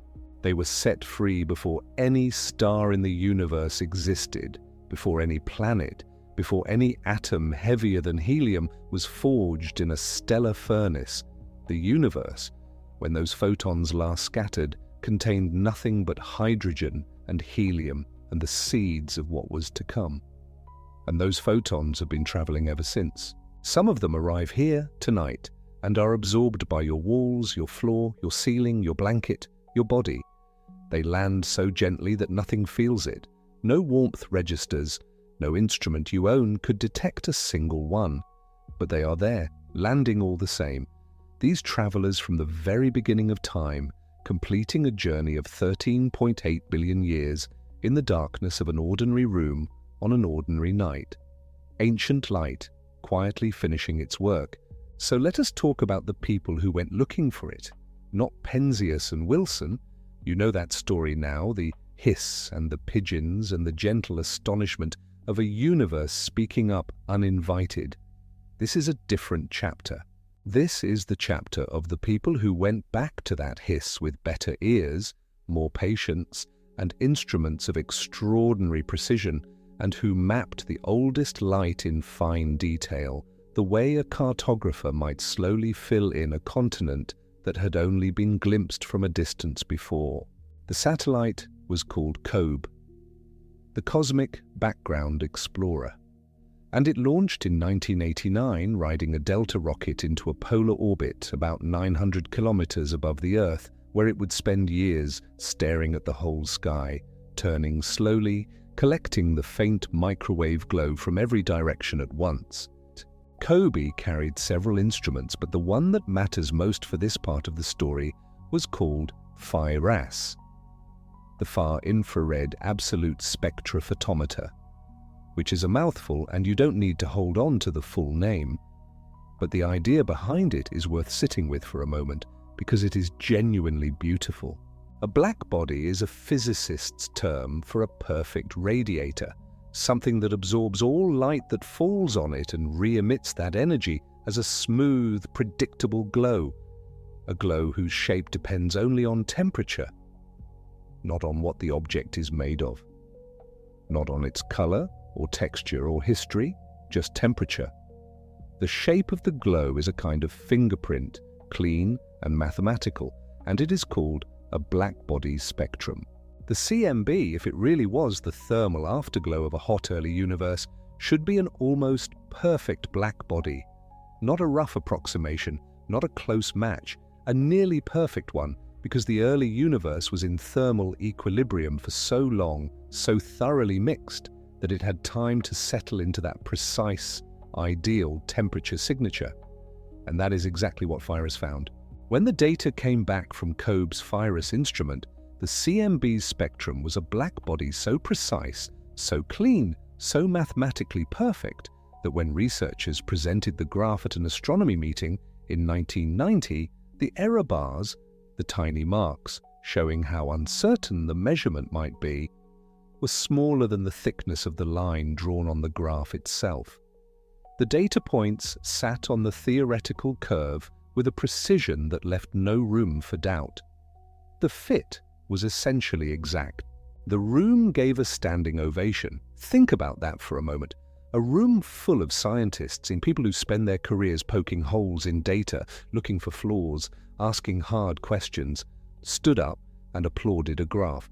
Not because it was surprising exactly, but because it was so purely, so completely right. The universe had delivered a spectrum so clean it looked like someone had drawn it with a compass and a ruler.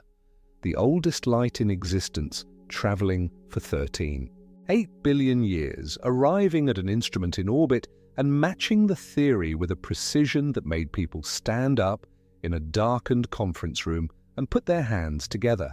The temperature it confirmed, 2.725 Kelvin.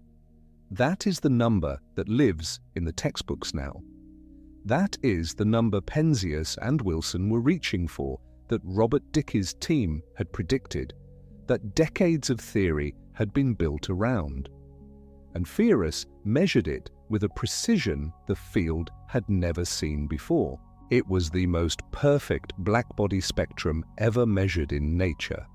Not the most perfect the team had hoped for, not close to the most perfect. The most perfect, full stop. A record it still holds. And then, 2 years later, came the second thing. COBE was also looking for something much harder to see. Not the average temperature, 2.725 Kelvin in every direction, but the tiny variations on top of that average. The tiny millionths of a degree ripples that the theory said had to be there. The seeds of structure, the faint unevenness that gravity would later use to grow everything. They were called anisotropies, which simply means differences depending on direction. Anisotropy, not the same in all directions. The CMB was expected to be almost but not quite perfectly uniform, and the not quite part was the most important thing in cosmology to find, and in 1992 COBE found them. The anisotropies were real. Temperature differences of about 1 part in 100,000. Fluctuations of just a few millionths of a degree. Microkelvin, the unit is called, 1 millionth of a Kelvin, scattered across the whole sky in a faint, mottled pattern. Here, slightly warmer by a whisker, there slightly cooler by a whisker, not enough to feel, not enough to see, but enough to measure and enough to matter enormously. Because those were the seeds. Those faint ripples in the ancient light were the record of density variations in the early universe, places that were, by just a tiny amount, slightly denser than average. And over the billions of years that followed, gravity did what gravity does. It pulled matter toward those slightly denser places. It drew hydrogen and helium into clumps, and those clumps collapsed into the first stars, and those stars gathered into galaxies, and the galaxies arranged themselves along filaments and sheets and voids that trace back, if you follow the thread all the way, to those microkelvin ripples in the CMB. Everything you have ever seen came from those tiny differences. Every mountain and ocean and cloud, every star visible in the night sky, every galaxy in the most distant photographs, all of it amplified over 13.8 billion years from variations smaller than a millionth of a degree in the temperature of the oldest light. George Smoot, one of the COBE scientists who led the detection of those anisotropies, described what they had found as like seeing the face of God. It was perhaps a phrase suited to the moment of realizing that these faint marks on the sky were the original blueprint from which all structure grew, the handwriting of the universe set down in light before a single star had formed. John Mather led the Fearus instrument work that measured the blackbody spectrum. Both men, Smoot and Mather, were awarded the Nobel Prize in Physics in 2006 for their work on COBE. The citation noted that it had opened up cosmology as a precision science, that after COBE, studying the universe was no longer a matter of rough estimates and order of magnitude guesses, but of actual careful measurement, the way you measure things in a laboratory. But COBE was only the beginning of that precision, and the story continued. WMAP came next, the Wilkinson Microwave Anisotropy Probe, launched in 2001. Named in a lovely gesture after David Wilkinson, one of the Princeton cosmologists who had worked with Robert Dicke back in the 1960s, one of the team that got the call from Penzias and Wilson, heard the words, "Boys, we've been scooped," and spent the rest of his career helping to understand what had been scooped. He was part of the WMAP team but died before it launched. The probe carries his name as a quiet memorial. WMAP orbited not close to Earth but far out, at a gravitationally stable point about 1.5 million kilometers away, on the opposite side of Earth from the Sun, where it would have a clear, cold, unobstructed view of the whole sky. And it mapped the CMB with a resolution roughly 35 times finer than COBE had managed. The faint, mottled pattern of temperature variations that COBE had glimpsed became, with WMAP, something you could study in real detail. The age of the universe, the geometry, the composition, all of these were refined with WMAP data. The universe's age was pinned down more precisely. The relative amounts of ordinary matter, dark matter, and dark energy were measured with a confidence that would have seemed impossible to the cosmologists of even a generation before. And then came Planck. Planck was a satellite built by the European Space Agency, ESA, launched in 2009, also orbiting at that distant, stable point beyond Earth. And where WMAP was dramatically more precise than COBE, Planck was dramatically more precise than WMAP. Its instruments measured the CMB temperature across the whole sky with a sensitivity reaching down to fractions of a microkelvin, fractions of 1/1,000,000th of a degree, and a resolution so fine that the map it eventually produced could show temperature variations on angular scales roughly 3 times smaller than WMAP had resolved. The Planck collaboration released their final results in 2018, and those results are the most precise, full-sky picture of the oldest light that has ever been made. A map of the entire observable universe as it existed 380,000 years after its beginning, drawn not in colors of visible light but in the language of temperature. Warm patches and cool patches, differing by those tiny microkelvin amounts, spread across a map of the whole sky like a faint, ancient mural. If you have ever seen an image of the CMB, that oval all-sky projection, with its red and blue mottled patches, the warm and cool regions rendered in false color so human eyes can see the differences that are otherwise far too small to sense. That image, in its sharpest current form, comes from Planck.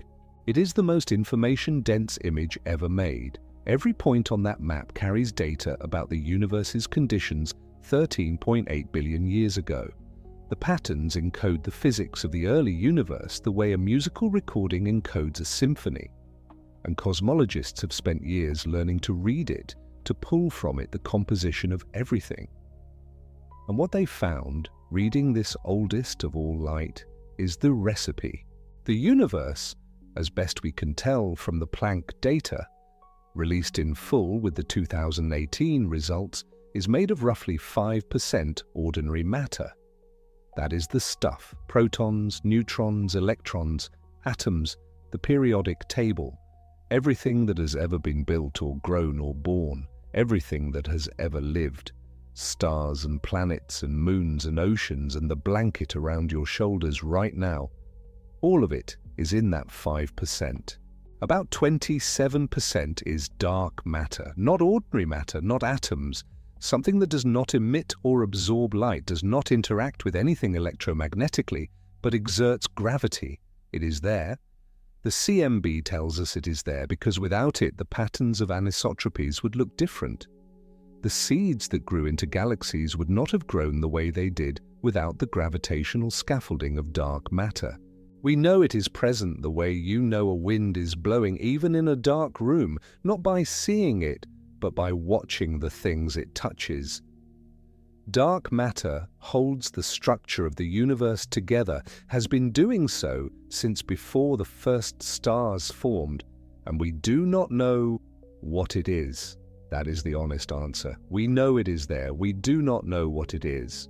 And 68%, more than 2/3 of everything, is dark energy. The mysterious something that is causing the expansion of the universe to accelerate. Not just expanding, accelerating, getting faster.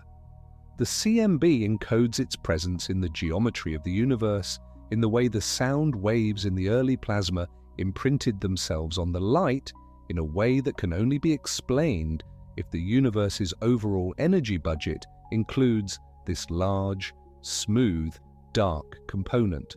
So the universe, this vast, ancient, expanding thing, is mostly dark energy which we do not understand, a significant fraction dark matter which we do not understand, and a small slice, 5% of the familiar stuff, which we do understand fairly well and which is, considered from a certain angle, a modest miracle that the laws of physics permitted atoms to exist at all, that those atoms could combine into molecules and stars and planets and sleeping creatures on unremarkable planets around unremarkable stars in the quieter suburbs of ordinary galaxies.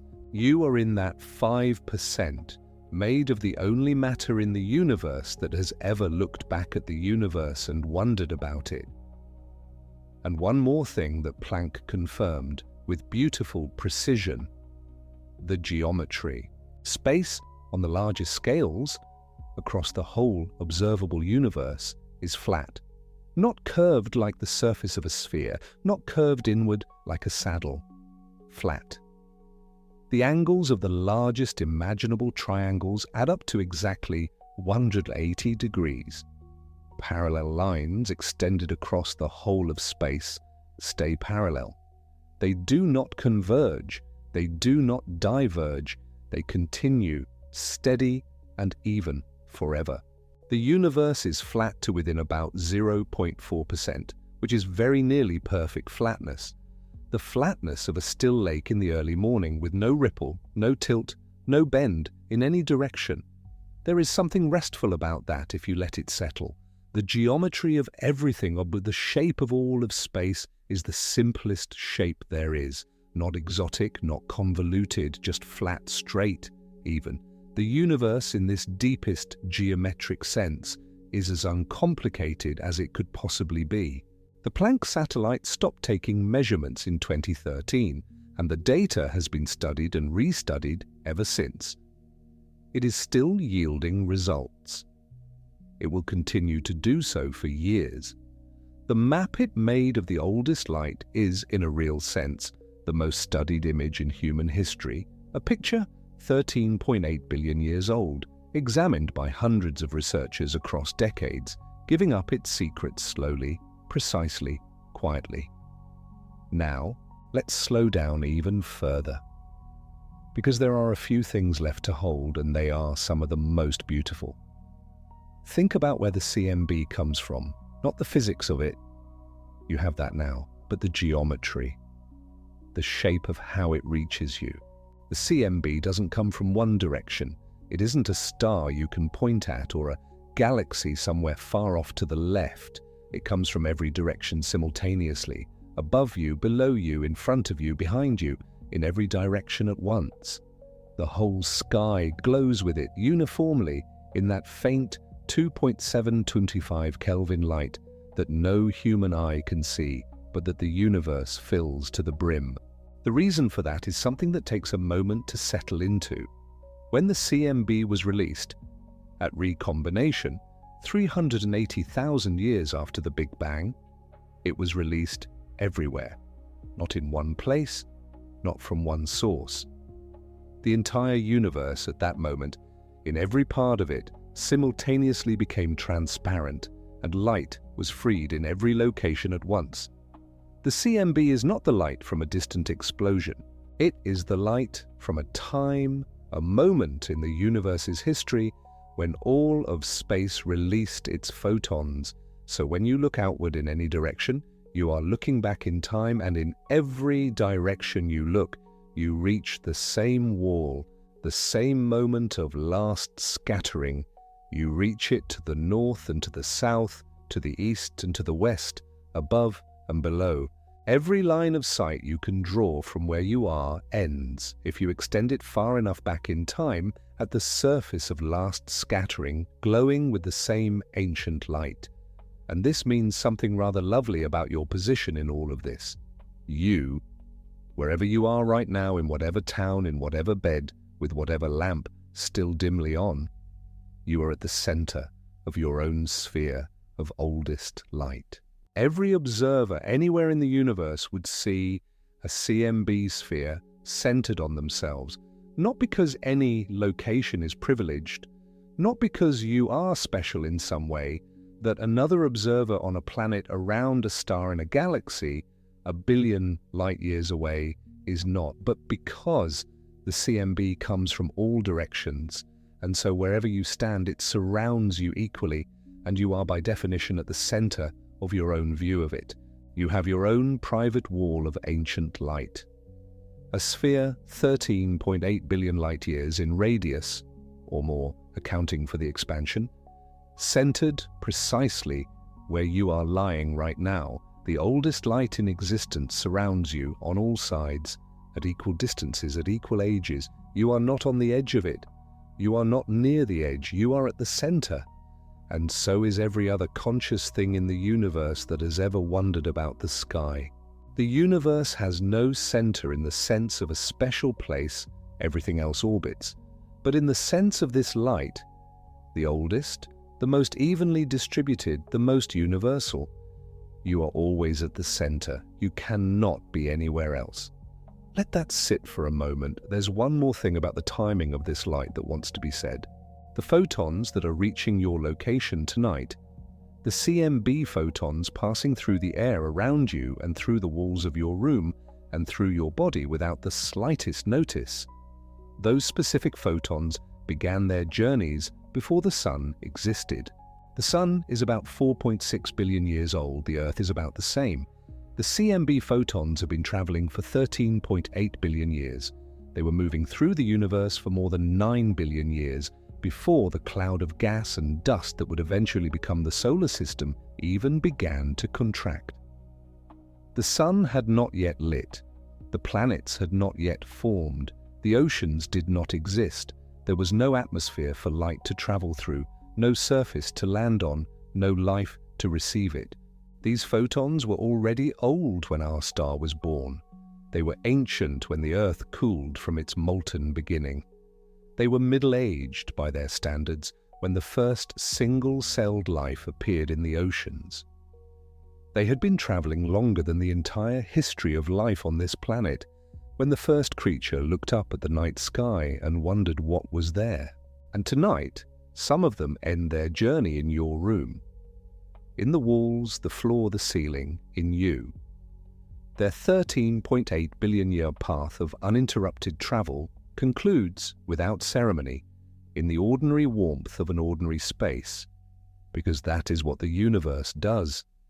It fills all of space with this ancient light, and the ancient light lands where it lands, unremarkably, in every corner of existence. There is something very quiet about that. Not sad. Quiet. The way a long journey's end is always quiet. The traveler arrives. The traveling is done. And here is the last thing, perhaps the most peaceful of all. The CMB is cooling. Not quickly, not in any way you would notice over a human lifetime, or a civilization's lifetime, or even the entire span that life has existed on Earth, but measurably, inexorably. As the universe expands, the wavelength of every CMB photon is stretched just a little, stretched by the expansion itself, the same way a sound wave stretches and lowers in pitch if the thing producing it is moving away from you. The photons become very slightly lower in energy. The temperature drops very slightly as the universe grows. When the CMB was first released, the universe was about 3000 Kelvin, a warm, glowing orange like the surface of a cool star, or the inside of a bread oven, or the embers of a fire fading in the early morning hours. That glow has been cooling ever since. By the time of Kobe and WMAP and Planck, it had cooled to 2.725 Kelvin. In a billion years, it will be a little cooler still. In 10 billion years, cooler again. In the deep, unimaginable future, time spans so large they have no good human analogy, the CMB will have faded to temperatures so close to absolute zero that the distinction becomes almost philosophical. The universe is settling, slowly, over timescales that make the age of the universe look like a heartbeat. The oldest light is fading. Not going out like a candle, nothing so abrupt. Fading the way a room cools after the fire has been let die, gradually, evenly, in every corner at once, until the warmth is so slight you would need the most sensitive thermometer imaginable to detect it at all. This is not a frightening thing if you sit with it. It is, in a way, the most peaceful fact of all. The universe is not ending in fire or violence or collision. The oldest light in it, the light that was born from the beginning, that has been traveling for nearly 14 billion years, that has crossed the whole of the observable cosmos, is very, very slowly coming to rest. It is reaching across vast and gentle time toward the quietest possible state, toward stillness, toward the deep, even dark of a universe that has used up all its energy, slowly, in the same unhurried way it has done everything. And we are here, in this small and early chapter, in the warmth and complexity of a universe still very much alive, still lit by stars, still filled with planets and atmosphere and chemistry and life and sleeping people and the things they love. The CMB is 2.725 Kelvin tonight. The universe is not done, not close to done. We are nowhere near the quiet ending, and we will never see it, and neither will anything that evolves from us. It is so far away in time that it belongs more to the territory of mathematics than to any kind of felt future. But knowing it is there, knowing that the universe is tending in the very long run toward rest, is somehow comforting. The oldest light is on a long, slow, peaceful journey toward silence. And that is all right. That is simply what light does in an expanding universe.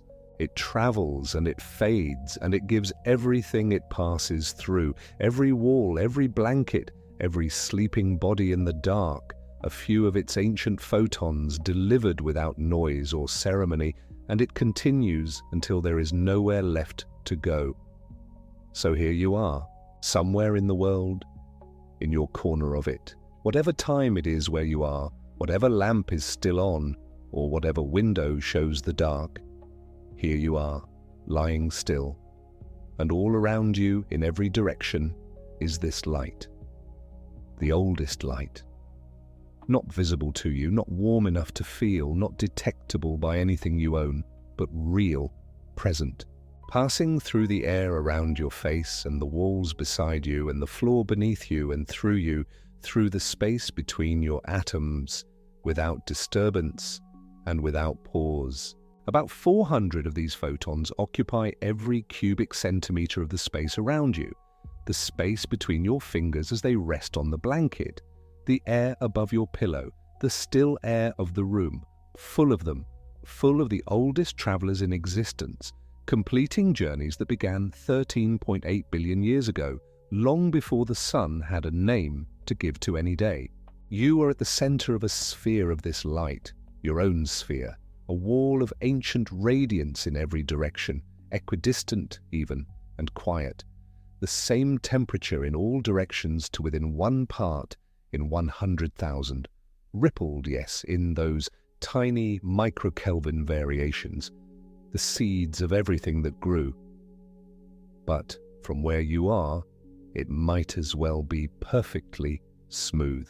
A perfectly even glow from a perfectly ordinary beginning, surrounding you now as it has always surrounded everything everywhere, since the universe first let its light go free. We started tonight in this same place, really, with the thought that something ancient was here, in the room, with you. And we have traveled since then through discovery and mechanism and cartography and composition, through the stories of the people who found this light and mapped it and read from it the recipe of everything. And we end here. The universe is about 13.8 billion years old. We know that number, measured to remarkable precision, largely because of this glow. The glow was released 380,000 years after the beginning. It has been traveling since. It is the farthest back in time we can directly see with light, and it is the best clock we have for the age of everything. It is the most perfect blackbody ever measured in nature. It shows temperature uniformity to 1 part in 100,000 across the whole sky. Its tiny variations, microkelvin ripples, fractions of a millionth of a degree, grew into every galaxy, every star, and us, over billions of years of gravity's patient work. It tells us the universe is 5% ordinary matter, 27% dark matter, 68% dark energy, and flat, beautifully flat, to within 0.4%. It was discovered by accident in New Jersey in 1964, confirmed by satellite in 1990, mapped in detail in 2001, and mapped in exquisite detail by Planck, whose 2018 results remain the finest portrait of the oldest light ever made. It is cooling, slowly, settling toward a deep and peaceful quiet at the far end of time. And right now, tonight, wherever you are, it is here. A faint fraction of the static on an old television, a hiss that 2 patient scientists could not get rid of. A standing ovation in a conference room for a line on a graph, a phrase that said it was like seeing the face of God offered quietly in a moment of genuine awe. A number, i.e. 2.725 Kelvin, sitting in textbooks and papers, and the careful records of every precision measurement the field has ever made. And all of it, ultimately, is just light. The oldest light there is, the universe's first free light, set loose when the cosmos was very young and very small and very hot, and still traveling and still here, and always and everywhere, surrounding whatever happens, to be present in the universe, to be surrounded. Which tonight, in this quiet moment, is you. I hope you found something in all of this that was worth the journey. A few facts you can carry into sleep, gently, without urgency.